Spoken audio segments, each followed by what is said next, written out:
can try to. What a phrase. And I get the impression that The whole Wonder if any idea of her that songs gender identity talk about that kind of stuff. is a thing. Like Usually artists Scarier kind of feel was like that. the took I keep the forgetting. long break. I need to talk about her English. I have I'm never so invested in what opened she's my own saying. bank account. 皆さんこんにちは、ヒゲさんです。今回は宇多田ヒカルの英語インタビューリアクションします。Recently, I've been very interested in checking out Japanese artists' interviews in English.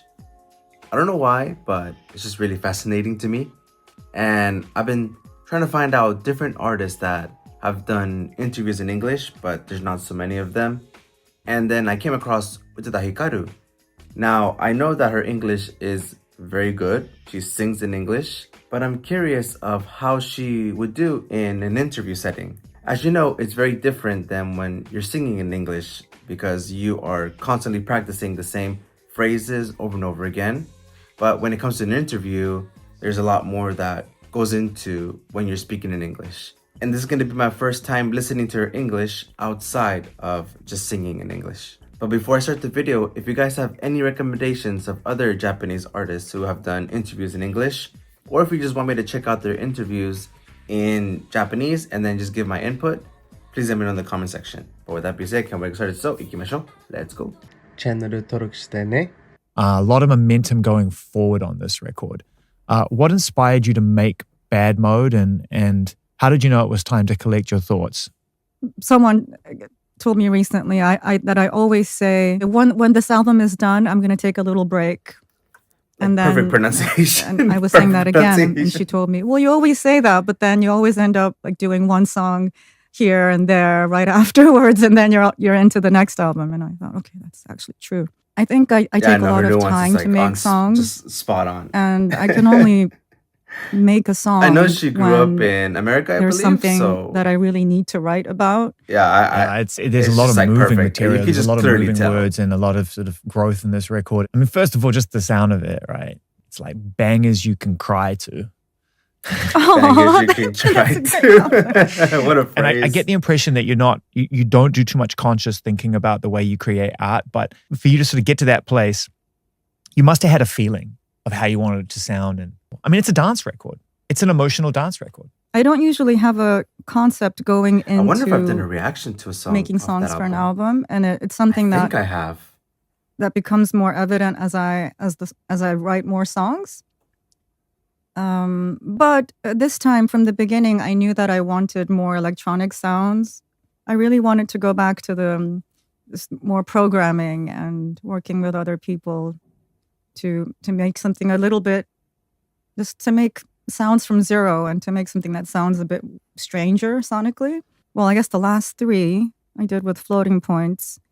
And I remember just before being completely done, and like when I was, working on the songs, and I would, work with him in his studio and then go home, and it would be late, but I would still listen to the song we're working on, and I would end up dancing in my kitchen for like an hour. It was really fun. In the last couple of years, I've had several electronic friends music of mine, really does that to you. and artist friends of mine. But I really come thought out and that identify she already as did electronic music non-binary. a lot before. And I thought, when you decided to, and I asked them the same question, and I hope you don't mind me asking you. How old is that album? For people who are trying to identify in that way and aren't sure how they know, how did you know that this was something that you wanted to make public and ultimately adopt in terms of your growth? When I came across the term non-binary for the first time, which was, I guess, a few years ago, it wasn't a question of am I or am I not? It was like, whoa. Yeah.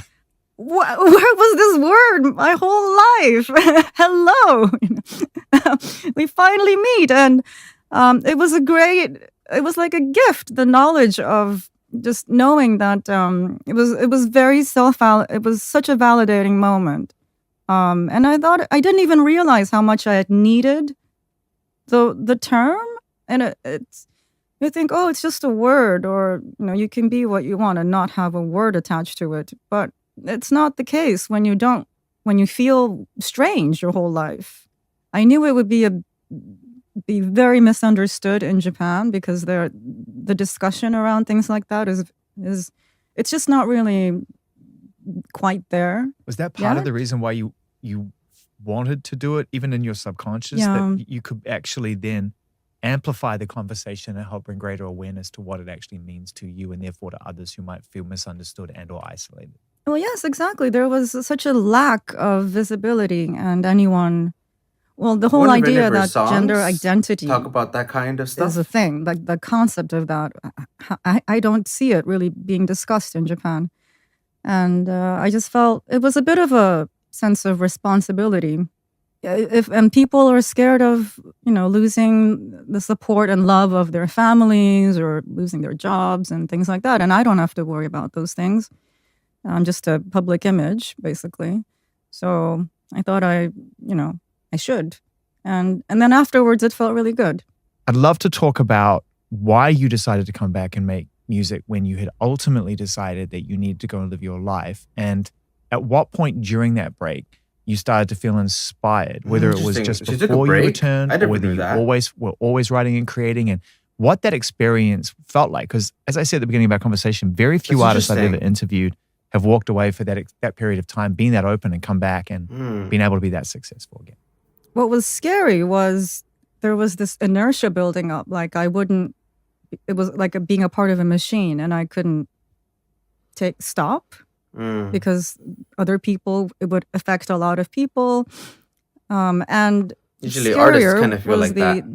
the feeling that the image that people have of me, I become aware of it. And then over time, it just felt like that was growing so much and I couldn't do anything about it.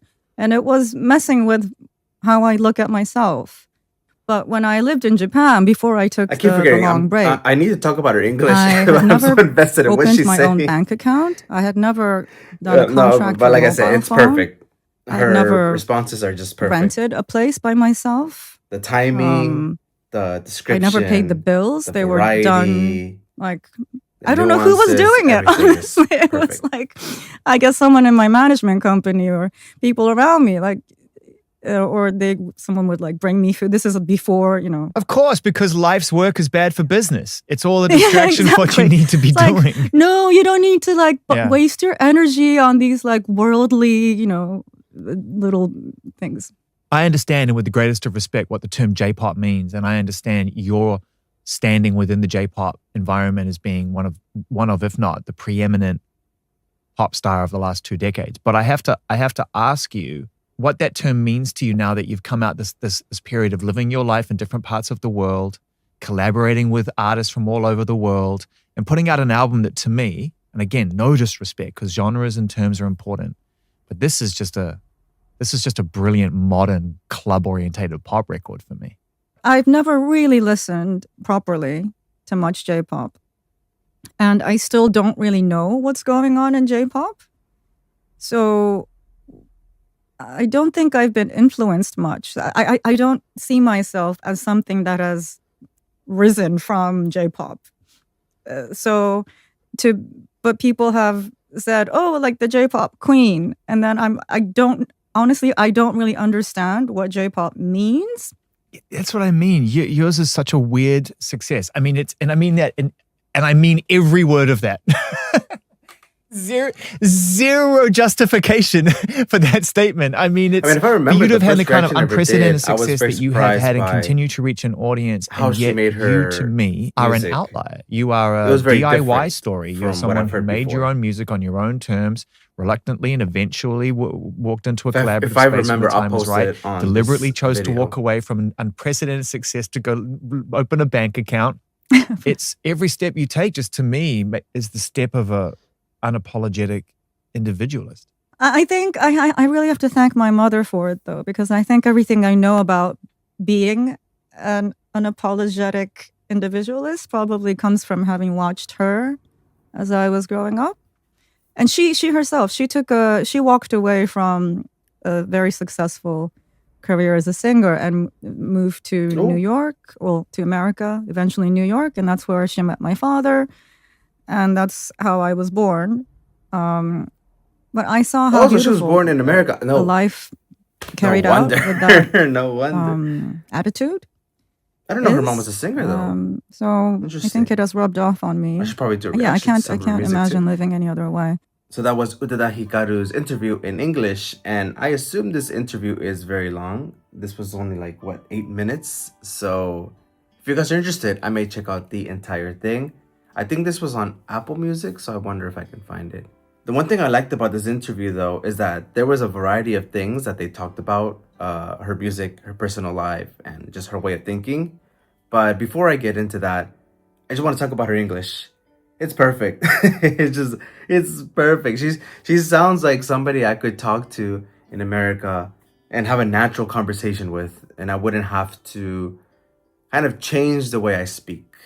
So yeah, it's perfect. Her, like I said, pronunciation, her timing of response, her nuances, just everything. The way that she comes off saying her sentences sounds very natural. Yeah, no, it's just perfect. I knew she was living in America, but I didn't know she actually grew up there and was born there. So now that makes a lot of sense. But I was surprised to learn that she took a break. I wonder how long that break was. If you guys can, let me know in the comment section. But yeah, I never knew that she took a long break from music. And that's kind of common with artists after they release a lot of stuff or they release a big album. They feel like they need to take a break, like a little refresher. But I came into watching this video just wanting to know about her music and how her English was. But I came out wanting to learn more about her, so I'm very curious to hear the rest of this interview. But of course, if you guys want to check it out with me, please let me know in the comment section, like and share this video as well. And if this video does well, I may consider checking out the entire interview with you guys. でも皆さんどうだ？コメントください。見ましょう。またね。